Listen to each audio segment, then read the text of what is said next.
গত 22শে জানুয়ারি 1432 বঙ্গাব্দের 8ই মাঘ ছিল আশাপূর্ণা দেবীর 116তম জন্মদিন। গল্পে আড্ডায় রৌহিণীর আসরে ইতিমধ্যেই শ্রোতা বন্ধুরা তার গল্পের স্বাদ নিয়েছেন তিনবার। আজ জন্মদিন উপলক্ষে নতুন বছরে আরও একবার আশাপূর্ণা, কিন্তু এবারে আর বড়দের গল্প নয়, এবারে ছোটদের জন্য, বলা ভালো কিশোর কিশোরীদের জন্য। গ্রামের নাম জাঁকপুর। গল্পটি মূলত হাসির, কিন্তু তাতে আশাপূর্ণার জীবনবোধ জ্বলজ্বল করছে আগাগোড়া।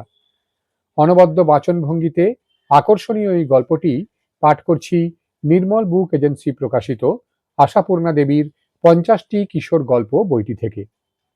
আসুন এখন শুনে নেওয়া যাক আশাপূর্ণা দেবীর গল্প গ্রামের নাম জাঁকপুর। পাঠে আমি, রৌহিন।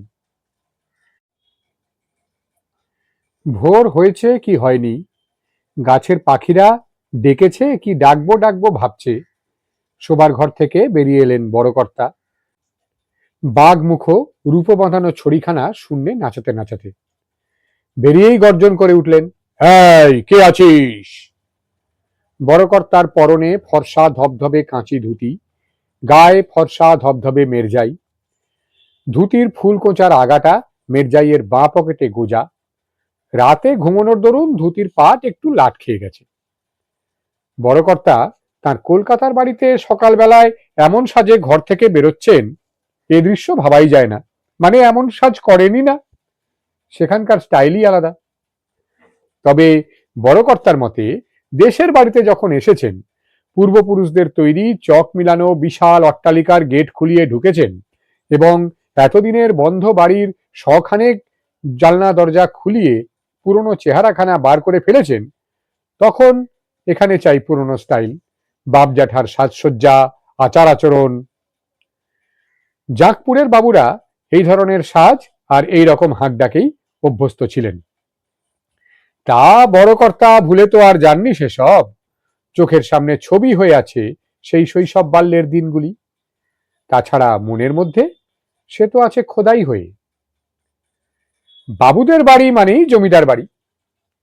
এখন আর রাম অযোধ্যা কিছুই নেই, কিন্তু গ্রামের লোকের মুখে মুখে বাবুদের বাড়ি নামটাই চালু হয়ে আছে। তা বাড়িটাও তো আছে, জীর্ণ হয়ে এসেছে বটে, তবে ঠাঁট বাট্টি হারায়নি। হারাবে কেন? এই 16 বছর 18 বছর আগেও তো বড় কর্তা ছোট কর্তা তাদের ছোট জ্যাঠা এখানে বসবাস করে অতঃপর স্বর্গে গেছেন। সেই বাবদই এখানে শেষ এসেছেন বড় কর্তা। কেন এসেছেন? হঠাৎ খেয়াল হয়েছে নাতি নাতনিরা কেউ এখনো পর্যন্ত দেশের বাড়ি দেখেনি। মনে পড়তেই মনে হলো ভেরি ব্যাড। সঙ্গে সঙ্গে দেশের বাড়ি মেরামত করার ধুম পড়েছে। দারোয়ান কাম মালি নরহরিকে চিঠি দিয়ে নির্দেশ দেওয়া হয়েছে এবং গতকাল বিকেলে বিরাট একখানি বালখিল্য বাহিনীকে নিয়ে জাঁকপুরে এসে পৌঁছেছেন তিনি। হই হই কাণ্ড, রই রই ব্যাপার, জমজমাটি দৃশ্য। কি না এসেছে নাতি নাতনিদের সঙ্গে, রেকর্ড প্লেয়ার, টেপ রেকর্ডার, ফুচুং নাকি পাখিদের কলকাকলি টেপ করবে, ডজন কয়েক গানের cassette, carrom board, badminton set, কয়েক জোড়া ম্যাজিকের তাস। ভেপু তো আজকাল আবার তাসের ম্যাজিকে ওস্তাদ হয়ে উঠেছে। এছাড়া বেশ কয়েকটি লোকজন, মানে কাজের লোক। অকর্মার রাজা হলেও কাজের লোকই তো বলতে হবে। কথা আছে আম বাগানে দোলনা টাঙানো হবে, তার জন্য অনেক গজ মজবুত নাইলন দড়ি এসেছে। দিন দশেকের মতো পিকনিক তো কম কথা না। আর মেয়েদের ঘর ছেলেদের ঘর মিলিয়ে নাতি নাতনি ও কর্তার সংখ্যাও তো কম না। এসব এনেছে ওরা অনেক কিছুই দাদুকে না জানিয়ে। জানে তো বুড়োদের স্বভাব, ছোটদের সব ব্যাপারেই বাধা দেওয়ার টেন্ডেন্সি। কিন্তু ওরাই কি আর জেনেছে দাদুও তাদের অগোচরে দর্জিকে দিয়ে গোটা কতক মেরজাই বানিয়ে এনেছেন তার জ্যাঠার মতো। এনেছেন ধুতি, হরিণের চটি আর বাঘমুখো ছড়িটা। এনেছেন এইসব, সেটা এই ভোরবেলায় দেখা গেল। তা এনেছেন এনেছেন, বেশ করেছেন, কিন্তু ঘুম ভেঙে উঠেই এমন হম্বিতম্বি কেন? কি হলো রাতারাতি? বিছানায় ছারপোকা, মশারি ভেদ করে মশার উৎপাত, নাকি পুরনো ঘরের খাট আলমারির তলায় ইঁদুর ছুঁচোর হুটোপাটি? আরো একবার কে আছিস হাঁকতেই এক মুঠো নাতি নাতনি যার যার বিছানা ছেড়ে উঠে এসে হতভম্ব হয়ে দাঁড়ালো। দাদুর এমন রণমূর্তি কেন? বড় কর্তা হাতের ছড়ি আরেকবার নাচিয়ে বলে উঠলেন, আমার ঘর থেকে পোর্টম্যান্টোটা কে কোথায় সরালো? হ্যাঁ, কে সরিয়েছে? পোর্টম্যান্টো, এটা আবার কি শব্দ? কোনোদিন শুনেছে বলেই তো মনে পড়ছে না। কেউ জানিস না তোরা? ভেপু সাহসে ভর করে বলে উঠল, পোর্টম্যান্টো আবার কি? তাই তো জানি না। ও হো হো, বড় কর্তা বললেন, তাহা জানবি কোত্থেকে শহুরে বাবুরা? পোর্টম্যান্টো হচ্ছে গিয়ে ব্যাগ, মানে সুটকেস। বাহ, তা সেটাই বলবে তো। কেন বলবো? এই জাঁকপুরের বাবুদের কর্তারা চিরকাল পোর্টম্যান্টো কথাটাই ব্যবহার করে এসেছে। টুকলি বলে ওঠে, তুমি সেটা মানে ওই ম্যান্টো নাকি ওটা এনেছো? আনবো কোথা থেকে? বড় কর্তা আবার হুঙ্কার ছাড়েন, এখন আর ও জিনিস পাওয়া গেলে তো। তোদের গড়িয়াহাটের দোকানিরাও তোদেরই মতো হাঁদা লেবা, বলে না আমি শোনেনি, তাই বাধ্য হয়ে সুটকেসকেই পোর্টম্যান্টো বলতে হচ্ছে। সে যাক, জিনিসটা ঘর থেকে উপে গেল নাকি? শোবার সময় দেখেছি কোণের দিকের টেবিলে বসানো রয়েছে, আর মাঝরাতে দেখি যে হাওয়া। মানেটা কি এর? হ্যাঁ? টুকলি ভয় ভয় বলল, চুরি যায়নি তো। বড় কর্তা আবার একবার ছড়িটায় পাক দিয়ে গর্জন করে উঠলেন, গেলে তো চুকেই যেত, চোর আর চুরির সুযোগ পেল কই? তার আগেই তো কে বা কারা সেটাকে হাতিয়েছে। দেখছি একবার, আমি তাকে আস্ত রাখবো না। বড় কর্তার দেশের ভাইজি চারুশীলা স্নান করে এসে পুজোর ঘরে যাবার মুখে দাঁড়িয়ে পড়ে বলল, কাকে আবার ভেঙে টুকরো করবেন গো বড় জ্যাঠামশাই?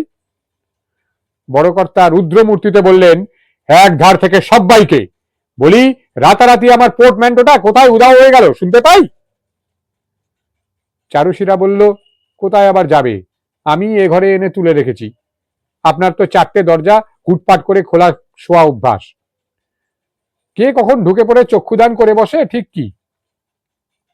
বড় কর্তা হাতের ছড়ি নাচানো থামিয়ে গম্ভীর হয়ে গিয়ে বললেন, তুমি তুলে রেখেছো? বড় কাজ করেছো, উত্তম করেছো। বলি, ও হে বুদ্ধিমতী চারুশীলা, ওই চক্ষুদান করাটাই যাদের পেশা, তাদের উপায়টা কি হবে? হ্যাঁ, কি বলছেন? চারুশীলা তো হাঁ।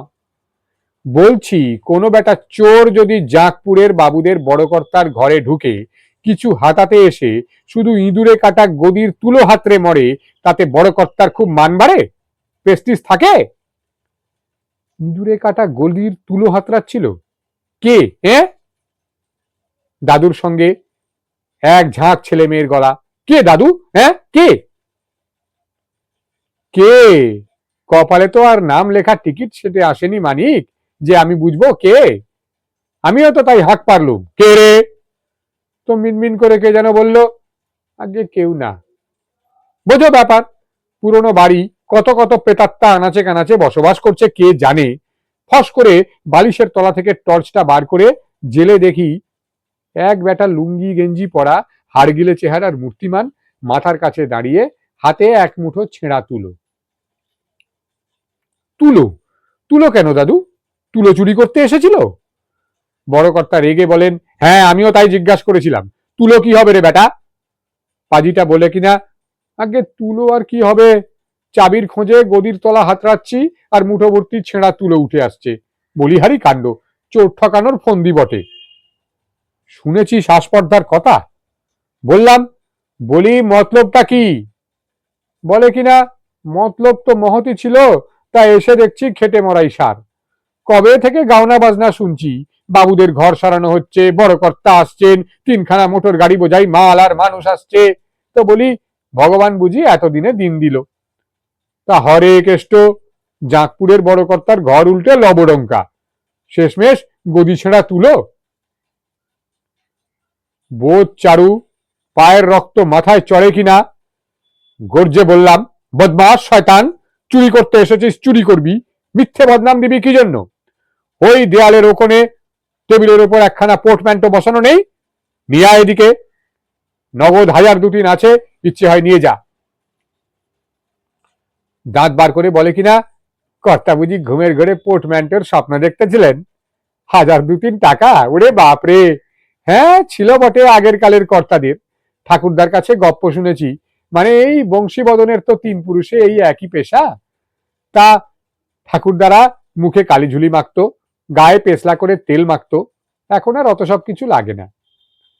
তা ঠাকুরদা বলেছিল, জাঁকপুরের বাবুদের বাড়িতে কাজের সুখ আছে, যেখানে সেখানে সোনা দানা টাকা পয়সাটা ছড়ানো থাকে, কোনো মতে একবার মাথাটা গলাতে পারলেই হলো।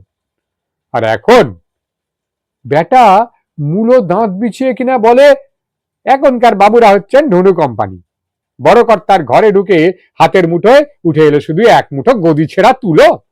ছি ছি ছি ছি।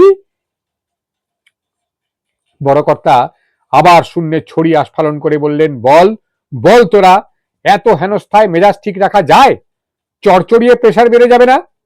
দিয়ে দিলাম হতচ্ছাড়া বেটাকে মুখের মতন জবাব।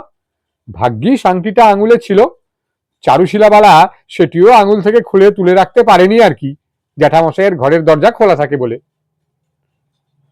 আংটি। সকলের দৃষ্টি পড়ল গিয়ে বড় কর্তার ডান হাতের আংটির আঙুলে। আঙুলে শুধু একটি সাদা দাগ বসে আছে, আংটি নেই। জলজলে সবুজ পান্নার আংটিটা বিরাট দামি। চারুশীলা কপালে হাত চাপড়ে বলে উঠল, কি সর্বনাশ! ও জ্যাঠামশাই, ছোট্টা আপনার আংটিটা নিয়ে চলে গেল। কেঁদেই ফেললো চারুশীলা। নাতি নাতনিরা একযোগে চেঁচিয়ে উঠল, ও দাদু, তোমার সেই সুন্দর সবুজ আংটিটা কেড়ে নিয়ে চলে গেল? তুমি তার সঙ্গে গায়ের জোরে পারলে না? কে? বড় কর্তা তেড়ে উঠেন। ভবনারায়ণ রায়চৌধুরীর কাছ থেকে কেড়ে নিয়ে গেল? একটা হাড়গিলে, একটা চামচিকে, একটা কাকতাড়ুয়া, একটা প্যাকাটি, একটা তেজপাতা, একটা ইঁদুর, ছুঁচো আর শোলা, এই ভাবলি তোরা? ভাবতে পারলি না? তোদের কিচ্ছু হবে না। তোরা ওই রাত দিন বসে বসে ক্যাসেট শুনবি, ক্যারাম পিটবি, আর নয়তো গোয়েন্দা গল্প গিলবি। কেড়ে নিয়ে গেল? বলে কি বুদ্ধুরা! আঙুল থেকে খুলে ছুঁড়ে ফেলে দিয়ে বললুম, নিয়ে যা বেটা। জাগপুরের বাবুদের বাড়ি থেকে শুধু হাতে ফিরবি, এ হয় না। তা তেঁদোর বেটা কি সহজে নিতে চায়? বলে, এ আমি বেচতে গেলে ধরা পড়বো, আমার দরকার নেই। কিন্তু আমি কেন ছাড়বো? বলি, না নিলে তোর গর্দান যাবে বেটা। তুমি জাগপুরের বড় কর্তার মুখের উপর ছি বলে তার প্রেস্টিজ পাংচার করে দিয়ে চলে যাবে, আর আমি তাই সইব? অত সস্তা নয়। তা যত নষ্টের মূল হচ্ছেন আমার এই হিতৈষিনী ভাইজি চারুশীলা দেবী। পোর্টম্যান্টোটা ঘরে থাকলে চুপিসারে নিয়ে চলে যেত, আর চাবি খুঁজতে গদির তুলো হাতড়াতে আসতো না। যাক, ওসব ফালতু কথা ছাড়। আজ ব্রেকফাস্টের মেনুটা কি?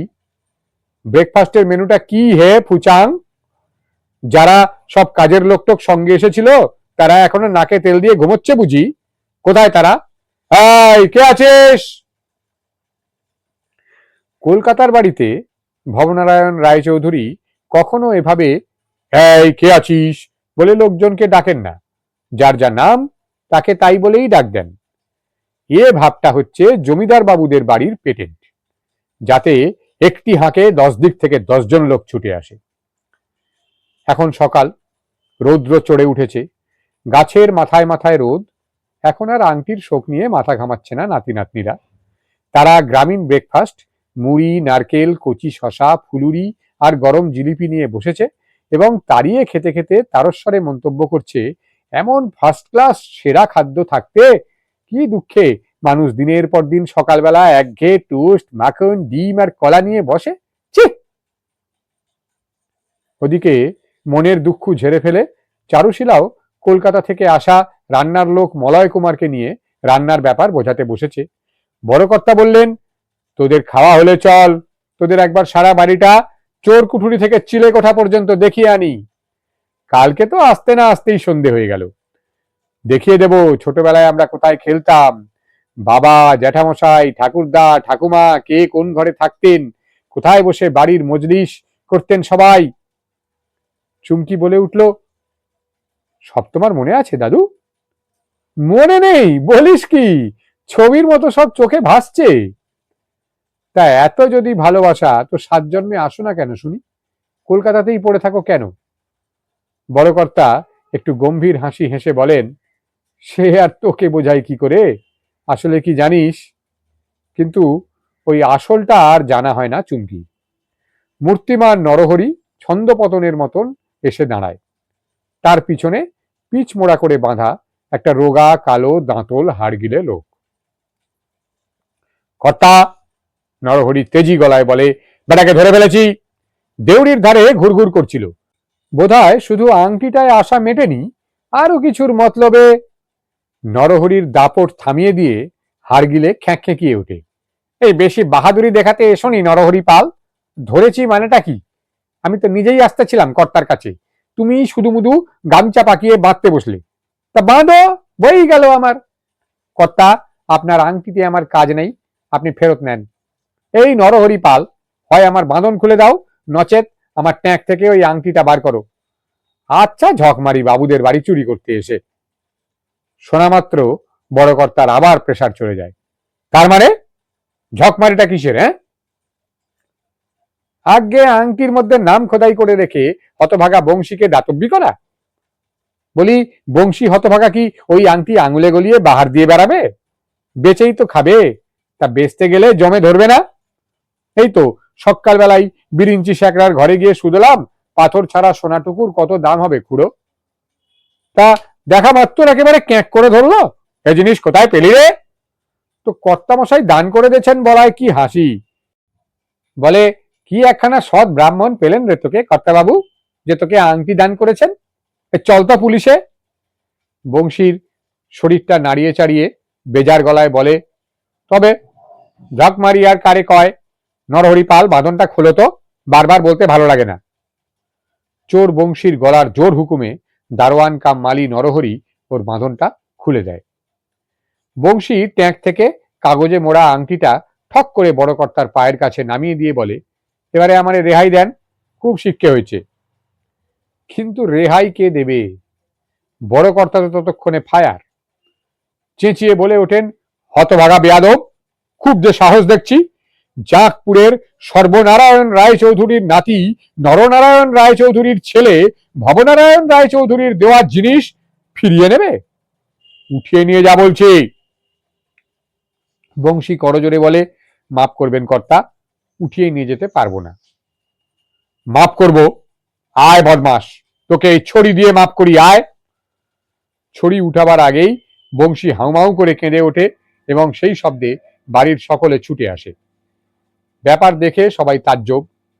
চোর তার বাগিয়ে নিয়ে যাওয়া মালটি ফেরত দিয়ে আবার কাঁদে, কিন্তু কান্নাকে ডোন্ট কেয়ার করে বড় কর্তা ছড়ি উঁচিয়ে হাঁক পারছেন, ওটা ওটা বলছি, নইলে আগা পাঁচতলা বেত। নিরুপায় বংশী হঠাৎ বলে ওঠে, তবে নয়তো জিনিসটা আমার কাছ থেকে আপনি কিনেই নেন। কি কিনে নেব তোর কাছ থেকে? ওরে চারু, এবারটা বলে কি? বংশীর জোর গলা, তা ভুলটা কি বলেছি কর্তা? এ তো আর চোরাই মাল নয় যে কিনতে বাঁধা, দানের দ্রব্য। পুরুত ঠাকুররা দানের দ্রব্য বেচে না। হ্যাঁ, ওরে আমার জাদু, মন্দ বলিসনি তো। চারু, দেখেছিস শয়তানটার গাঁটে গাঁটে কি বুদ্ধি? এই ঠিক আছে, কতই ছাড়বি তাই বল। আগে যা দেবেন। যা দেবেন? যা দেবেন মানে? তোর জিনিস তুই দর কষবি না? বল বেটা, কতই দিবি? 1000, 2000, 2500, নাকি? জ্যাঠামশাই! চারুশিরা প্রায় আর্তনাদ করে ওঠে, আপনি কি পাগল হয়ে গেলেন? 100-5 টাকা ধরে দিলেই চোরটা পড়তে গিয়ে চলে যেত, অথচ আপনি। হ্যাঁ, কি বললি চারু? তোর জ্যাঠার হাতে একটা 500 টাকার আংটি ছিল?